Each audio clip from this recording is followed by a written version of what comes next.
If you're planning a trip to Mexico, this is a must-watch video on common scams and how to travel safely while in Mexico.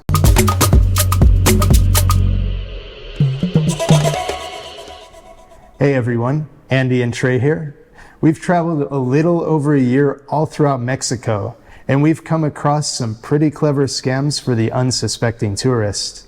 In this video, we're taking you through 12 of the most common scams to avoid to help you have a safe and enjoyable trip to Mexico. Mexico has some of the most beautiful destinations on the planet and some of the friendliest people, but like all heavily touristed areas, there's going to be a few bad actors and some tourist traps to watch out for. Are you ready to learn more? Let's get started. First, let's talk about financial scams related to ATMs, credit cards, and banknotes or cash. One of the first things you're going to need on arrival into Mexico is cash. Mexico is a very cash-driven society. So why are credit cards not as popular like in the rest of the world? Most businesses operate solo efectivo or cash only so as to avoid the hefty 16% value-added tax or IVA as it's known locally. So how can you protect your hard-earned cash and get the most pesos for your dollar? First, don't use standalone ATMs in heavily touristed areas like bars or outdoor shopping centers. It's safest to use ATMs at bank branches in Mexico like Santander, HSBC, BBVA, and Scotiabank.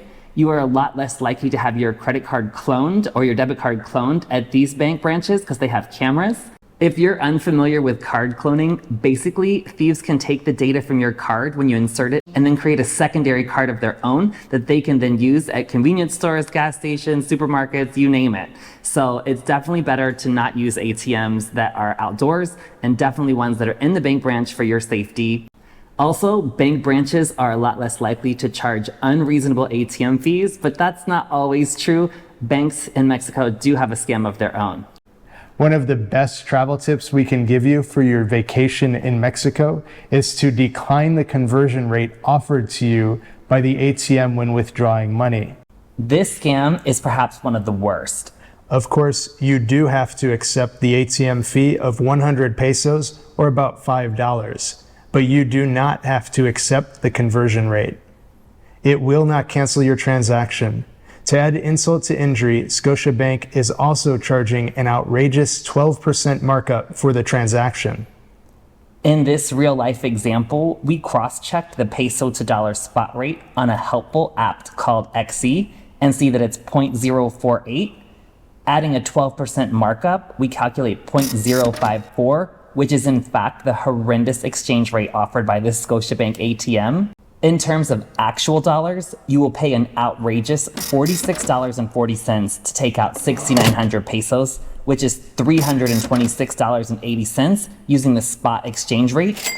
If you accept the Scotiabank exchange rate, it will cost you $373.20. With the ATM fee, the total cost will be nearly 15%. Again, to avoid this scam, hit decline. On a similar note, if you are paying by credit card, always pay in local currency and never in dollars. Almost everywhere you go that you're using a credit card, they're going to ask, do you want to pay in dollars or pesos? So like the ATM scam, you definitely want to pay in the local currency because otherwise the restaurant or the the store, they will charge you the rate they arbitrarily set. Sometimes they'll actually post that arbitrary rate on the counter, and you really want your bank or your credit card company to do the conversion for you because they'll get you close to the spot rate, much more so than the additional charge or the additional markup they're going to charge you at the store. As an example, when the dollar was at 20 pesos per dollar, we would regularly see exchange rates posted anywhere between 16 to 19 pesos.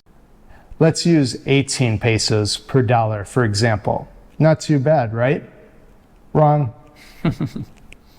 You're losing 2 pesos per dollar, which doesn't sound like much, but if you look at it, it's about 10% more. That's bad. Every country does this, not just Mexico. So a good rule of thumb is to always pay in local currency. Operators will say it's easy for you or it's the same amount, but it's actually not, and they know that. Now let's talk about cash and how important it is to know your banknotes well. This next scam could happen anywhere, but most often you'll find it at the gas station. I know your friends just this past week had this happen to them. The scam is this. You give 500 pesos to pay for your gas, which is 500. That's how you say 500 in Spanish.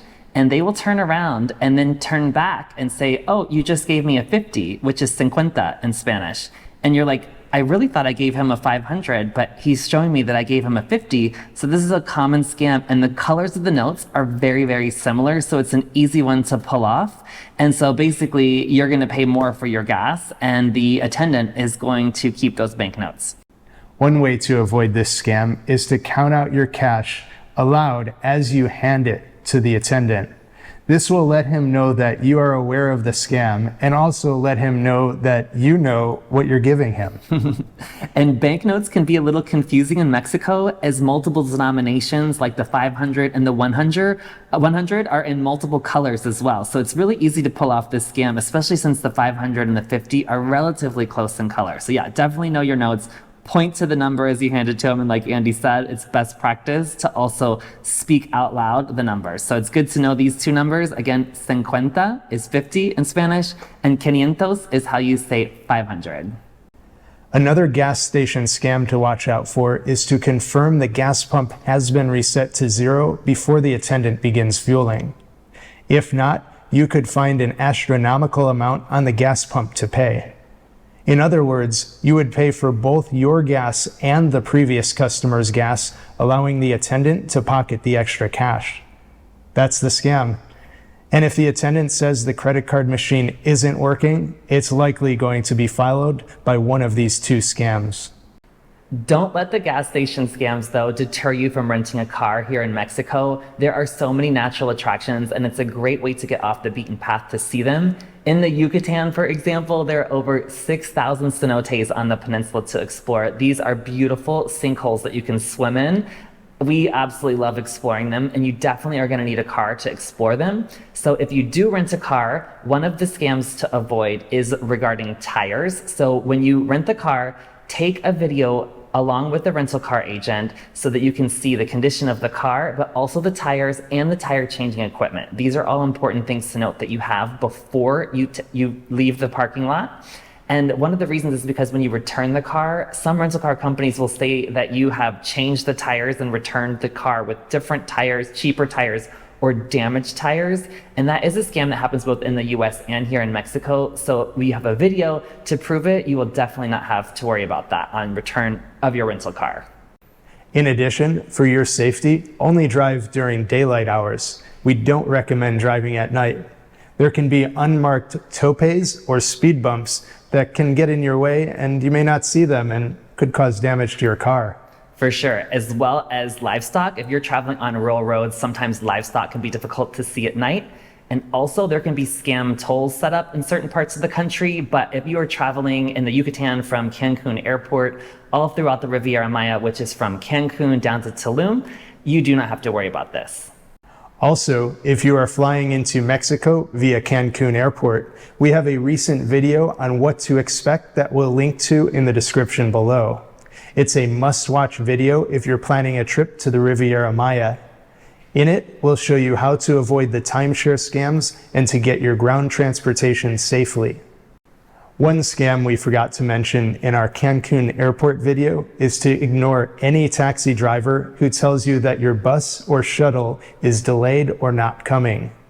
There are free shuttles in between the terminals, and the taxi drivers may have you for a $40 fare for a 2 to 3 minute ride for what may be a free shuttle. Next, let's talk about restaurant scams.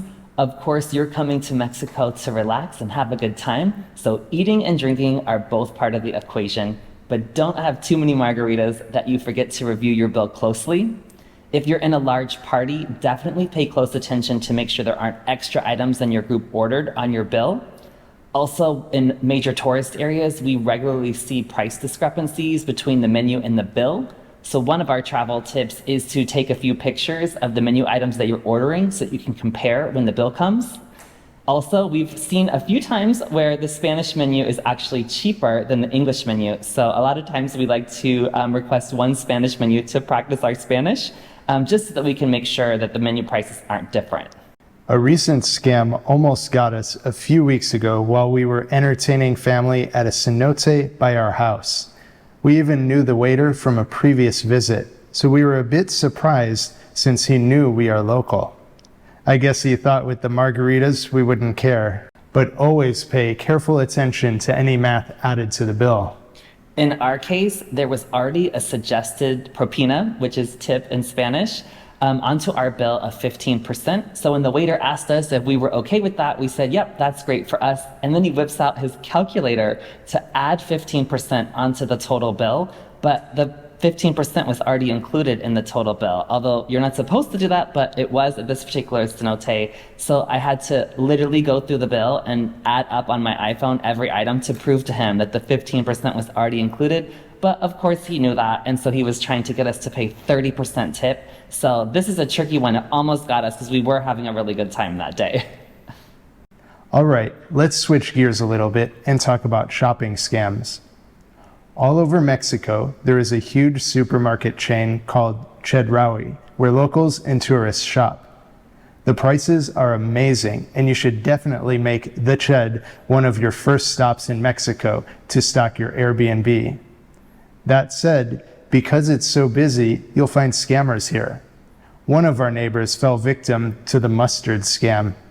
If someone tells you that you have ketchup or mustard or any other condiment on your shirt and offers to help, immediately grab your valuables and firmly say no.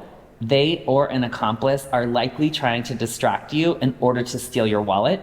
It may seem innocent at first, and sadly children may be involved, but remember to always be aware of your surroundings and protect your valuables at all times. Next, let's talk about taxi scams. There's a long list of documented bad behavior here. First and foremost, never get into a taxi before you and the driver have agreed upon a price. You do not want to put yourself or anyone in your party in danger by getting into a verbal or, God forbid, physical altercation at the end of your ride. On that note, we recommend using Uber if it's available in your area. The cars are insured, you know exactly who your driver is, as well as their driver rating. Also, please do not get into an Uber with a license plate different than the one listed in the app. Recently, I received a phone call from a certain husband of mine where he was waiting for 30 minutes for a cab. For the Uber, what happened? For the Uber. Yeah, so I was waiting 30 minutes for the Uber. He finally shows up, and it was a different license plate than the one listed on the app. And then he was requesting 200 pesos for gas money. I was going from San Miguel de Allende to Guanajuato.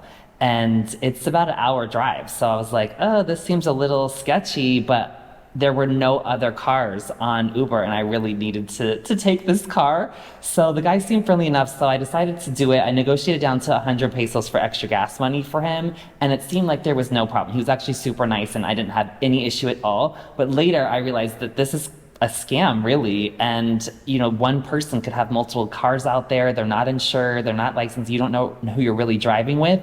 So it was definitely unsafe on my part. So yeah, definitely don't get into an Uber that has a different license plate, because I think it'll be a lot harder if any issues do arise for your loved ones to find you, or to really negotiate it with Uber if any problems do come up. So there you have it. These are our 12 travel tips to avoid scams and travel safely in Mexico. If you've encountered a safety issue or a tourist scam while traveling in Mexico, please let us know in the comments below. And before we wrap up, if you found this video helpful or informative, do us a favor and smash that like button for the almighty YouTube algorithm, and consider subscribing to our channel. Thanks so much for watching, and we'll see you on the next adventure. Hasta luego.